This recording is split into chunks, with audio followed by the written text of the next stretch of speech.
Hi everyone, I'm Loida. Welcome back to my channel. If you don't know who I am a real estate agent with Team BC eXp Realty out here in Southern California. Now, I always get so many questions from you guys, whether it's on Instagram, on YouTube, on Facebook. So I figured what better way to answer a lot of these questions at once than to do a Q&A video. So recently I posted on Instagram that I was going to be doing this video and I asked for you guys to send me your questions. So we're going to get right to them. So what I'm going to do is that I'm going to take a screenshot of the question. You're going to see it right here and I am going to answer it for you guys. So let's begin. The first question is, how long have you had your YouTube channel? So I have had this YouTube channel since 2015. I started it even before I got my real estate license. Now the reason that I started this YouTube channel is because I remember going on YouTube and trying to look up videos on cold calling, on door knocking, on scripts. And all the time, all I would ever find would be videos of men, mostly older men like Mike Ferry, Kevin Ward, Tom Ferry. And I always wanted like a woman's perspective.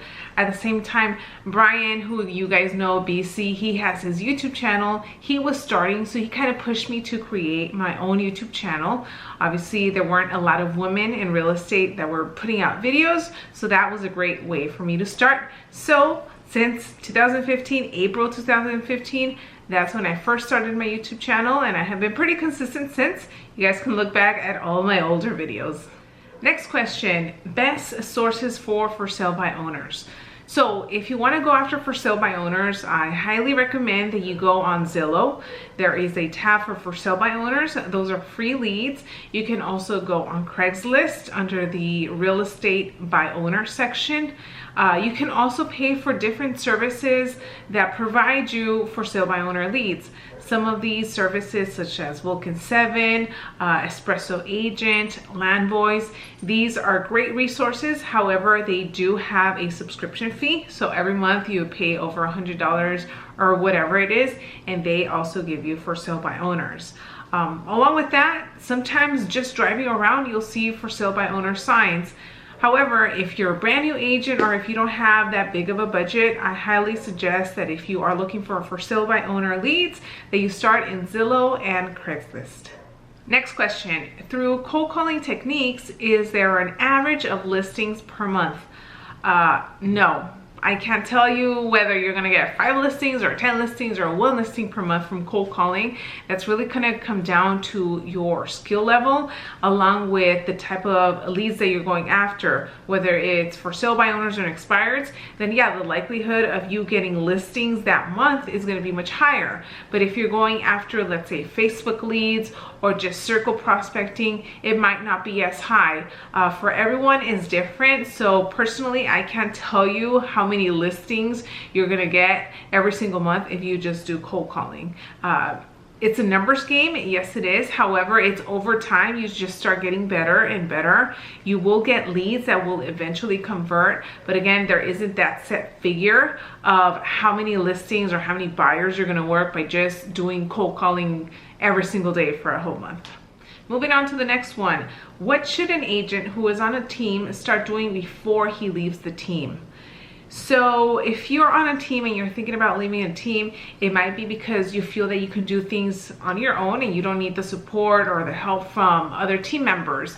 Or it might be that you feel that doing it on your own, you'll be able to keep more of the money. Whether you're on a team or you're not, the most important thing to do is make sure that you're keeping track and you have your database of every single lead that you've spoken to. That way you know who to speak to when the time comes. Every agent is different. If you're on a team, I'm not sure how it's structured with your team leader, whether the leads that were gotten during the time that you were with the team stays with the team or they go with you. But aside from that, even aside from the leads, I would recommend that you role play, that you take advantage of your team and the team members and learn contracts inside and out, learn to negotiate, what it takes to negotiate if you're working with a buyer, if you're working with a seller. Make sure that if you can, to shadow the more seasoned agents and learn from them. That way when you're out on your own, you have a much better idea of what to expect and what to do in certain situations. Moving on, how do you reset when your ego gets bruised from a client who walked? So It's tough, you know. We all hate it when somebody that we're working with decides not to work with us, but that's just the nature of this business. You're gonna have people that love to work with you, and then there's gonna be people that you never want to see in your life, or that you start working with them and then you see you're not a potential fit. Just know that at the end of the day, you're not meant for everybody. Some people are gonna like you, some people are not gonna like you, but there are so many fish in the sea, we all hear that phrase, that you shouldn't focus on that one person that decided to not work with you, because there are so many more people that would love to work with you. So let's say you are in a situation where you invested so much time and energy into a couple, a buyer or a seller, and it turns out that they don't want to work with you. You know, just take time to reflect what you could have done differently, and if it's not you, it might be them, or maybe it is you. Then know what things have to be changed or done differently so that it doesn't happen. But at the same time, know that if you did do everything that you were supposed to do and that person was just a little crazy or a little nuts, then just move on. Move on. That would be my best advice. Move on, because the more that you spend time sobbing or feeling bad for yourself because this person walked, it's time that you could have spent wisely prospecting, getting another lead to replace this one that just walked. Now, this next question is probably one of my favorites, just because I am very particular in terms of how I like to organize my things. So the question is, how do you stay organized with notes, files, leads, escrows, with your brain, etc.? So there are a few things that I do in order to stay organized. So I do have a planner where every single day, before I begin my day, I write a to-do list. Now, what I write in that list is everything that I need to do specifically for that day, whether it means calling a certain lead that told me to call them, or whether it is checking up on the lender regarding one of the buyers, or contacting the listing agent on one of the transactions, or one of the buyer's agent, having my TC make sure that she sends out a certain addendum or request for repairs or whatever it is. So the moment that I complete the task, all I do is cross it out and move on to the next. So hopefully by the end of the day, I know that I did everything that I was supposed to do. If you're a real estate agent, you know that things pop up all the time, and we have so many things going on, especially if you have deals and more than 2 transactions going on. There's things that happen out of nowhere, and you just want to make sure that you're on track, because there's deadlines and timelines that have to be met. And it's essential also, if you don't have a TC, that you have a transaction coordinator, because that's really going to help with your organization. Now, when it comes to escrows, like I mentioned just now, I have a transaction coordinator. She is in charge of all of the paperwork that is involved in the transaction, and she makes sure that any document that needs to be signed, that needs to be collected, is collected and it's sent out in a timely manner. She is also the one that's in charge of sending notices to perform or demands to close escrows when they're necessary, and she also emails me to let me know whatever she needs from me or whatever she can't get from the other party. So a transaction coordinator is really going to help you stay organized with your transactions. Another way that I stay organized is having an administrative assistant. Now, the administrative assistant is in charge of all of the admin work, all of the marketing stuff, all of our newsletters, making sure that our database is up to date, that we are contacting past clients, current clients, answering any questions, any emails, any phone calls that come through our website. So in the admin side, we have the administrative assistant. Now, when it comes to prospecting, because if you've been watching my videos, you know that I still prospect, I still cold call every single day. So I have another planner, and this might seem like a lot of stuff for you watching, but it really helps me. So I have a planner specifically to write down the leads that I get every single day. Now, it might be because I'm a little bit old school, and so what I do is that as I'm cold calling on Mojo, if I get somebody that's very interested and I know as a hot lead, I make sure to write it on the date that I speak to them, because then later on I can go back and I can see how many leads I got on a certain day, and then I also remember the conversations that I had with them. On Mojo, the platform online, there's also a feature where you can save the contacts that you made and you can input notes. So I have it also on there. So Mojo and my planner for leads kind of work together that way. Hopefully that answers your question. I could literally do an entire video just on organization, but hopefully you get the gist with the answer that I just gave. The next question, I have a full-time job and 2 toddlers. What do you recommend I do the most with my limited time?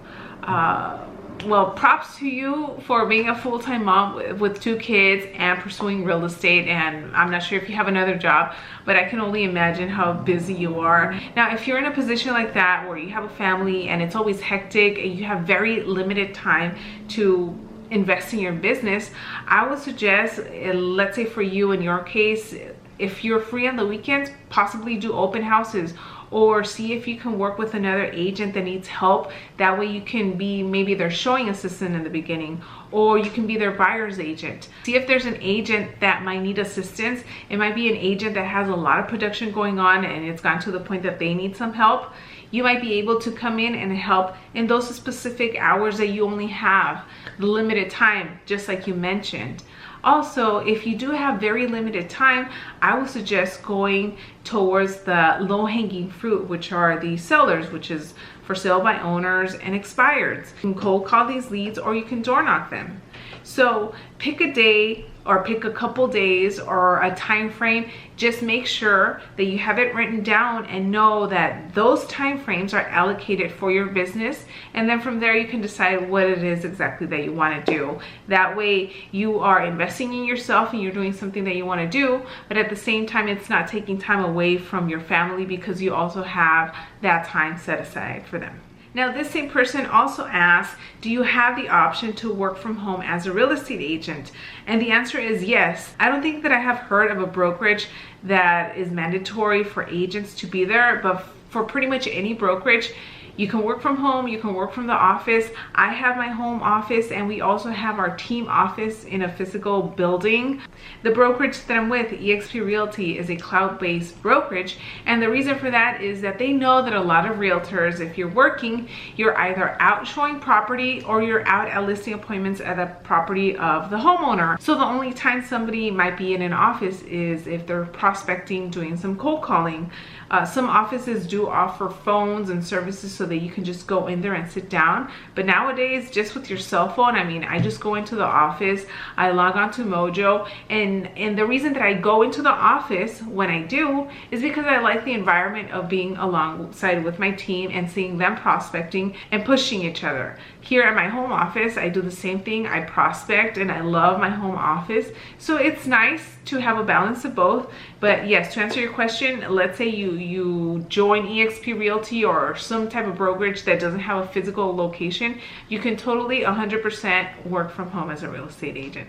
And the last question that I'm going to answer, because I don't want this video to be an hour long, I'll probably make a part 2. The question is, what does it take to close a deal in 30 days, start to finish? Well, first of all, as long as a home is priced right, let's say it's your listing, the home is going to get under contract probably in less than 30 days. But you also have to keep in mind that escrow is usually 30 to 45 days. So if you're actually looking to sell a property in just 30 days, it would probably have to be a cash buyer because they usually can close in 10 days or less or 12 or whatever. So to answer your question, it would probably have to be a cash buyer if you need to close in 30 days or less. However, if you want to get a property under contract in 30 days or less, it has to be priced aggressively. And that's it for this video. I hope that you guys enjoyed it. I know that I answered a lot of these questions, just kind of basic information. If you do want more detail on some of these questions, make sure to let me know in the comment section below. I will be making a part 2 because I have a ton of questions left. If you enjoyed this video, make sure you give it a thumbs up. Let me know also in the comment section below what other type of videos you want to see. And if you have any other questions for the next video, make sure to drop a comment below. Thanks again for watching. I'll see you guys on the next one.